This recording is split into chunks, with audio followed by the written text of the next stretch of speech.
பையன் வந்து ஹீரோவாக பண்ணுறாரு, அதே டைமில் நீங்கள் ஹீரோயினாக இன்னும் நடிக்கிறீங்க அப்படிங்கிறது வந்து யாருக்குமே இண்டஸ்ட்ரியில் நடந்திருக்காது. அது உங்கள் அம்மாவுக்கு கூட நடக்கலை. ஆனால் உங்களுக்கு அது அந்த சுச்சுவேஷன் அமைஞ்சிருக்கு. அது வந்து சம்திங் ஹியூஜ். ஏன்னா ஐ திங்க் அந்த வயசில் ஒரு 18 இயர்ஸ் இருக்கும் எனக்கு கல்யாணம் ஆனப்போ ஃபஸ்ட்டு. அப்போது ஸ்ரீஹரி பிறக்கும் போது எனக்கு 18 completed, 19 touching I think.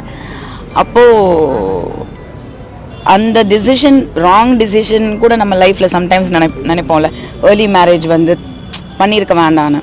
But நான் என்றைக்குமே அதுக்கு நான் ரிப்பெண்ட் பண்ணதில்லை. ஏன்னா அது தப்போ ரைட்டோ, அந்த குழந்தை அந்த நேரத்தில் எனக்கு பிறந்தனால தான் இன்றைக்கி வளர்ந்து வந்து இவ்வளோ பெரிய ஹீரோவாக இதே நேரத்தில் நிற்கிறாரு.